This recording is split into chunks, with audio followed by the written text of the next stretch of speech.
part 2 of Borderlands. So, enjoy.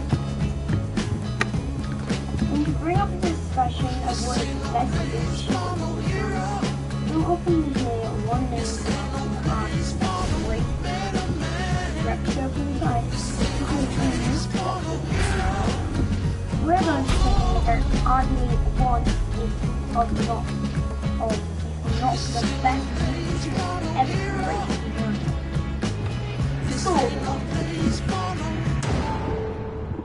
Being a sequel to one of the most successful games of 2009, Borderlands 2 was released on September 18th of 2012 to a very positive reaction from fans and critics alike. However, in order to keep things fresh this time around Gearbox, they knew they had to improve on the formula. So they did this by adding 4 new playable Vault Hunters. Maya the Siren can phase-lock enemies into the air and then relentlessly torture them against their own will. Action the Commando can summon turrets to aid him in battle. Zero the Assassin can go invisible and then unleash a barrage of pain in a blink of an eye. And finally, Salvador the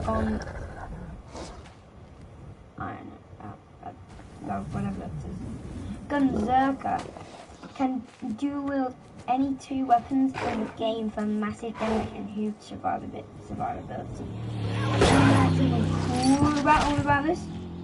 It's the way we introduced to our new set a badass train cutscene. It's not only introduces to them, but also the villains. It's cute that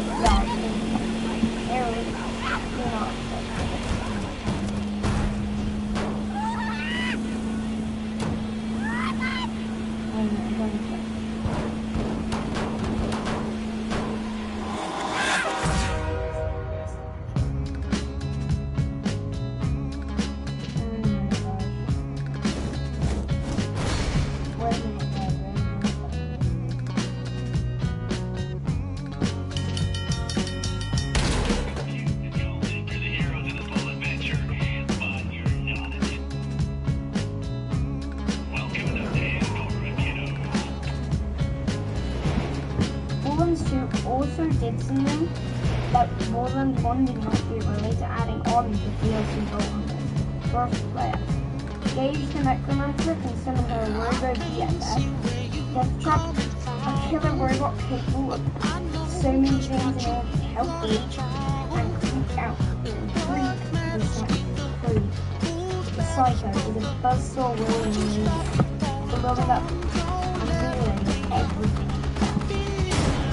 These characters were a smash hit and come to be loved by fans. So much that Gearbox brings back features in the next game. Now, I want to break this down that this has to do with everything. I think we should do a video story with that from Borderlands 2. We learned that the vault opens Borderlands 1 including the construction of an ancient material known as Iridium. Iridium can be used to enhance features and aspects of any unit of galaxy, and also charge voltage. Entered on Criterion Studios. Jack is trying to charge the keyboard for the warrior, the alien which can be controlled by whoever opens the vault. Jack wants to use the warrior to bring peace to what Jack actually wants to take after all the quite families. However, that also includes us, Vault Hunters. We learned during the story that Angel, the weird girl from the first game, is actually Jack's daughter, and a siren. But even more shocking is that Angel tricked us into opening the first vault in Borderlands 1, knowing that Jack would later go in to profit off of our deed.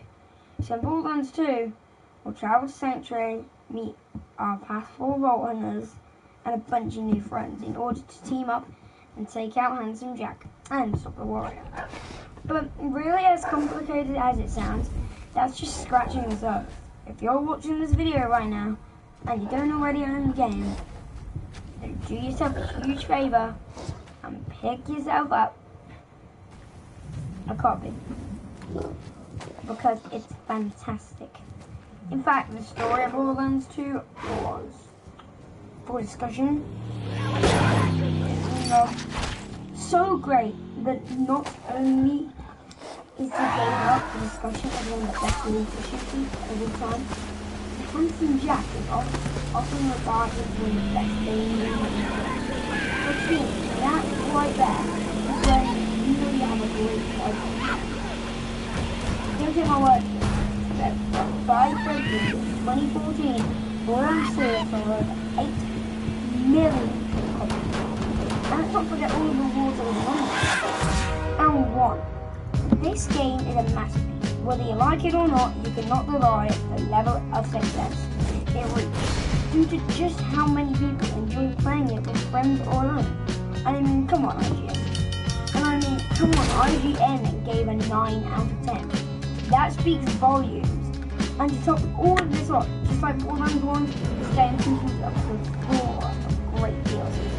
And some not so great.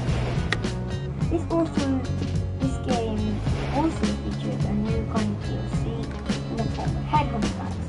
Mini DLCs, in which you include one little mission line, and you have to fight a mini raid boss over and over.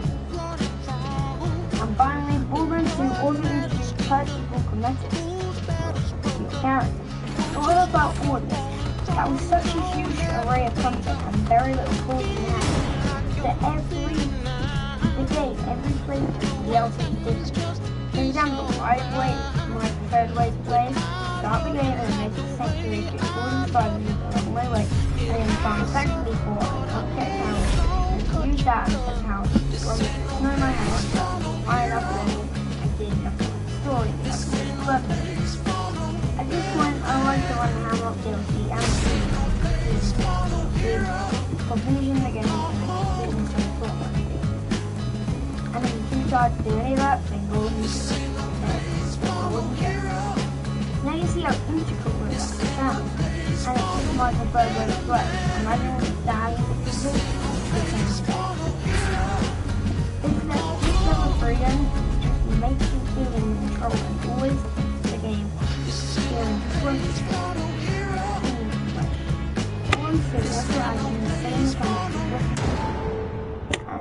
Waltz grenade and rocket jumping was somewhat possible in Borderlands 1. It wasn't until 2 that these methods became widespread for farming bosses and speed running, even though rocket jumping would come to be non-existent in Borderlands 3.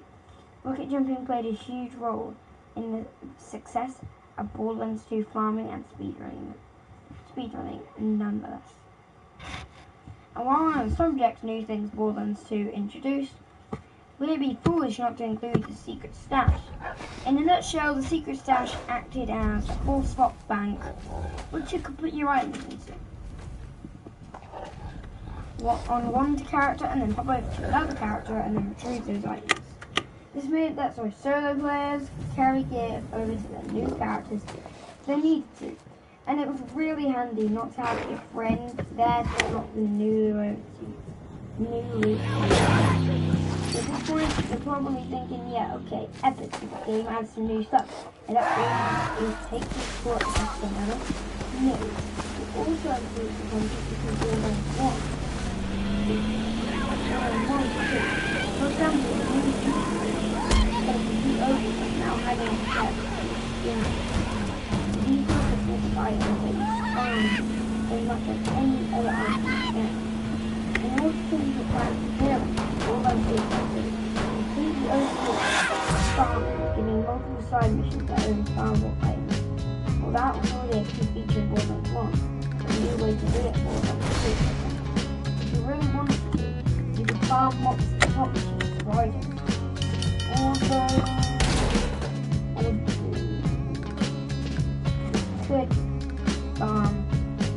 not know. I have no idea why you ever want to waste your time on the property. You can farm the golden chest in Sanctuary for it easy to follow the person and then wreck space with it. Or you can go and farm chubby enemies. I find myself easy. You can find out there's going to be no chance. looking where I was we need again to lastly added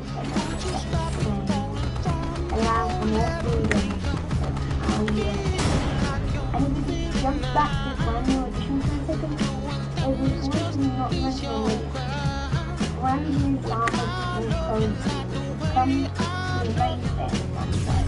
Going forward, it would drop enemies and bosses. Sometimes the hard on the deal was crazy. Crazy art was and the big change was now, I'm not sure if I speak everyone else it, but I love the introduction of it. It was implemented in such a way that many puzzles that works for the game, almost if it was meant to be there from the start. Honestly, there's not much else in the game than a shared trait. In my opinion, from the introduction of the enemies like the bosses, and even the DLC, I feel like Borderlands 2 hit the nail clean on the head with every edition, even Slag. Now I know what you're saying. Deathman YouTube channel Slag sucks. Do not even dare say that Slag was a good addition to the game, or I will dislike the video. Go and just stop, take a breath, cool down a little. Whilst many people do not like Slag, I think it serves more of a crutch than a feature in the high difficulties. I actually believe that the real issue here is that people didn't understand it. For those out of the loop, Slag was a new element introduced which when affecting enemies would debuff them, making them take more damage. The same would also apply to the player. Now from what I was able to gather from multiple people's opinion on Slag, it seems if they hate it the most just how crutch it became when you hit Ultimate Vault Hunter mode, or even more, so the OP levels. The OP levels as a super endgame challenge for top tier players who are able to beat. A long gauntlet which you have to make to the end alive in order to win more difficult. Each one you take is a key level, so you farm the gear and you use the key level all the way up until the top, where enemies are insanely overpowered. The problem with OP levels is they know that they are very, very difficult, and enemies will feel like walking by day without the help of Slag. And as we're aware why people hate it, it was having to use Slag all the time in order to kill anything at OP level, or even ultimate level, aka Playing 3. And even though I fully agree that having to use certain elements to kill an enemy or a boss is tough, it has quite literally always been that way since Borderlands 1. And seriously, just think about it for a second. You use the shock element to kill shielded enemies, but the fire element to kill flesh-type enemies, corrosive to kill armored enemies, and robots, explosive to make things explode. And then with the addition of Slag, you could say that you pretty much do all of that at once for a lot easier for this reason. For this reason, I never really understood the hate against Slag. I'm sure it was clutch. There was plenty of amazing Slag weapons, including BL2 that worked fine on everything. And I mean, come on, having one element work against nearly all enemy types, now that is cool. I think mostly it's a sort of love-hate relationship when it comes to enemy focus. With some either way, I won't be adding Slag on the list of things I hate about Borderlands 2. The point provided. So guys, join me on this private video and how to find flaws in the game. Let's just list a few more of the important features that Borderlands achieved. So we already mentioned the account list for awards and ratings for DLC. I didn't mention that it also set a new record for the amount of possible gun values in video games. There is a what? 274,085,055 possible gun variants that didn't make the Borderlands. Honestly, I don't know what was. Borderlands 2 took already near flawless system from Borderlands 1 and turned it up a notch. Just went with so much more variety in the game, But seriously, though to say that Borderlands 1 broke down walls would be nuts to say. But that Borderlands 2 didn't build walls would just be insane to even think about. So, we've spoken about what Borderlands 2 added and what we thought was cool. But now I think it's time we venture into dark territory. And we'll talk about what we don't like about Borderlands 2. Even saying that sounds laughable. I'm actually laughing about it. As Borderlands 2 is loved by so many of us, and we often hold it so high that we put it above any form of criticism.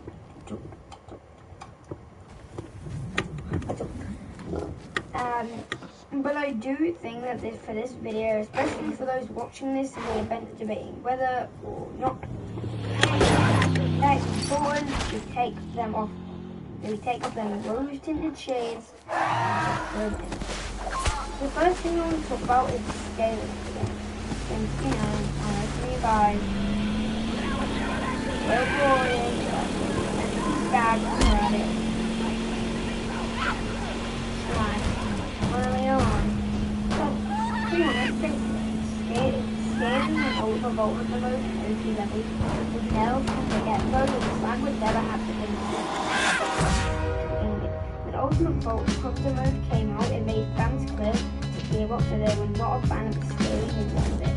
I just made the game feel like a chore rather than a challenge, and made elements like slag hated by the community because of how it got played again. But it wasn't until OP levels that were introduced that things became a real problem. Some of most are already better guns dropped down a lot, and guns are already underused in the past. Some never seem to be used again, and they can't keep up. This is where guns like the Borderlands started to first become louder. I don't want to all of them. Slag was such a great and powerful element that it suddenly dominated every other element in the game. It was really the only you could use in your vehicle and turn in where that start changing their voice, looking their playstyle, and then slag element on it. All of a sudden that level of freedom I spoke about earlier, some players already have their end game, ruined by the experience. I think I only true to have 3 strengths of work. And get to play the story 3 times to get there. Now, if I rule them, I'll say one might not sound very good if I don't use one character. But this is only right now. I think there's 4 Borderlands, and you'll understand my pain. I'm going to tell you how cold it is. The first thing to do at least 12 times. Gearbox plays 3 seconds with the lack of innovation, and considering that Borderlands 1 only had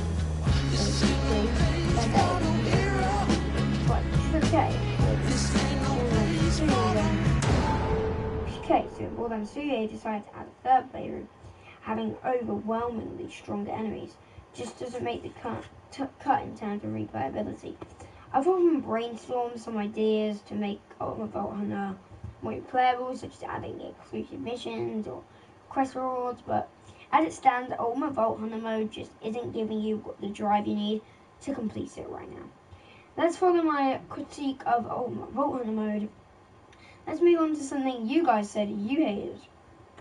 Or you guys didn't say, I said.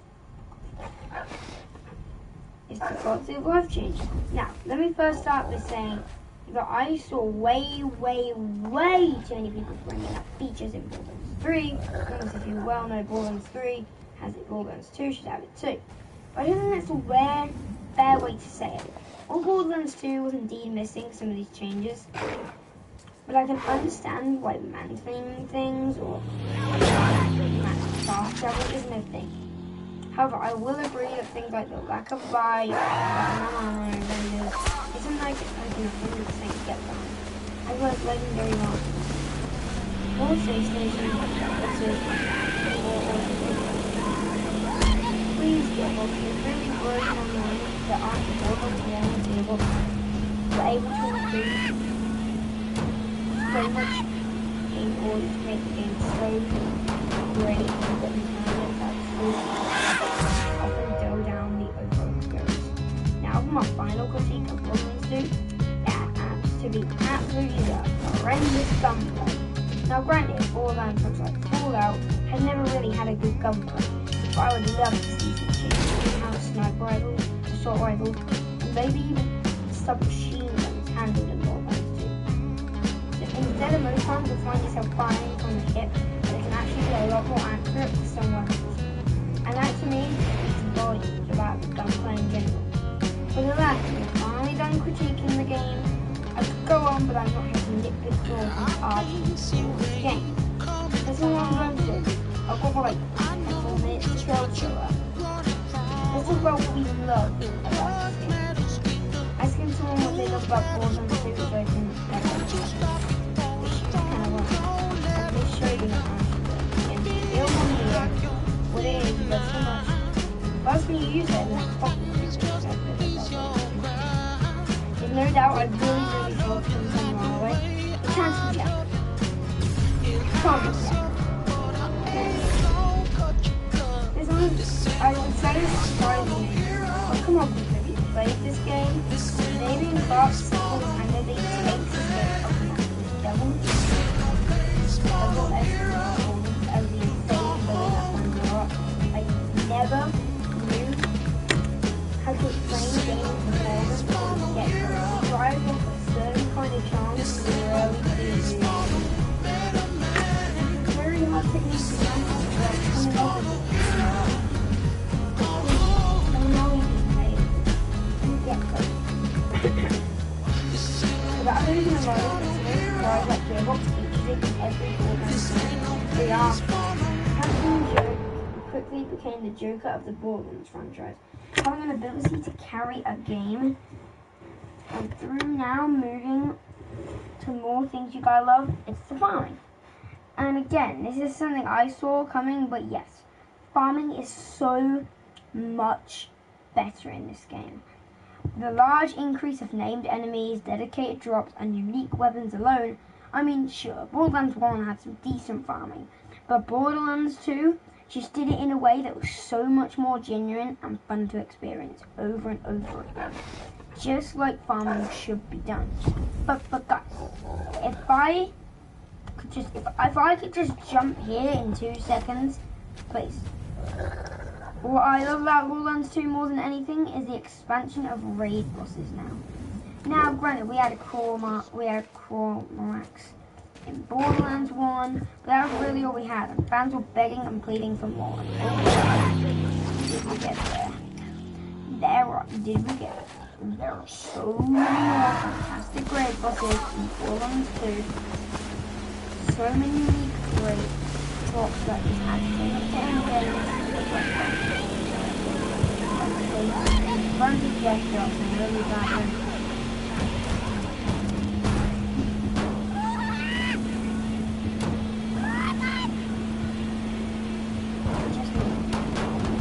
But I would still rather have 5 standalone bosses as opposed to no raid bosses. Raid bosses just do so much for this game in terms of replayability, especially in lobbies. For example, Theoreticus is a terrible raid boss. But man dropped the 4-player squad into that arena, and the mayhem that unfolds is just beautiful. They're so much fun. Actually here, and the loot is so much more as you search through the files. Seraph Crystals, Iridium, and more. And then spend the hard-earned currency at these Seraph vendors of loading the Iridium and monster swap machines. Everything about this game just screams raid bosses are the definition. They are just unmatched by anything else in the city. Oh yeah, speaking of Seraph Crystals, let's talk about the new rarities. Well, it wasn't always obvious that they were going to add new rarities for Borderlands 2.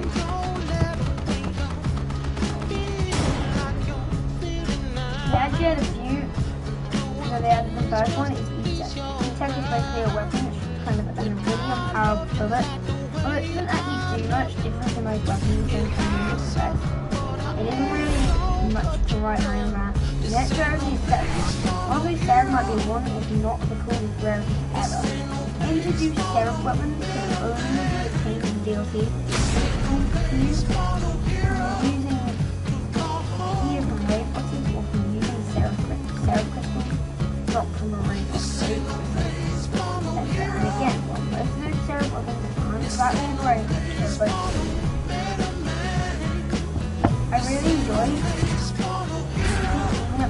Revolution.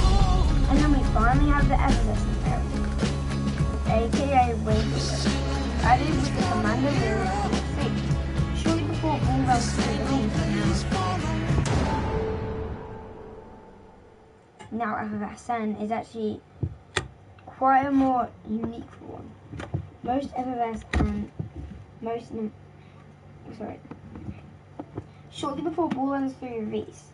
Now, Evanescent is actually a unique one since most of Evanescent and items have their most own synergies, with each one that only work in the location that's listed on their item card. This could be anything from boosting a certain Evanescence damage or giving you more fight for your lifetime. But regardless, it is fun to have a bunch of rarities like this to play around with nonetheless. So we come to the end of this video, and I just want to leave one final note before we do. I know I've been through a bunch of stuff that we love about Borderlands 2, and really have still not even covered everything there is. Honestly, what I love most about Borderlands 2, I just love the passion about that game. It's inherently apparent Borderlands 2 isn't a selfish forever, but rather a fun experience when put together. This is all nothing more than one of the effective, also even the game. Once we started, Borderlands 2 best combat.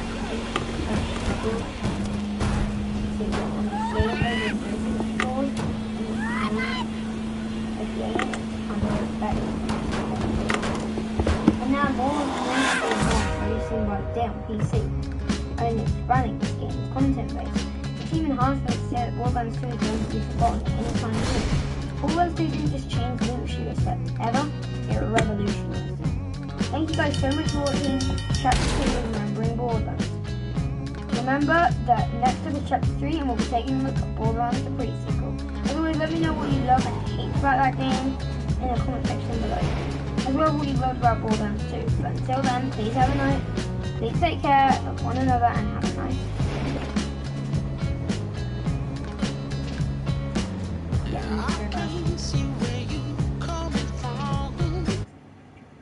Sorry, I'm getting it. Outroing.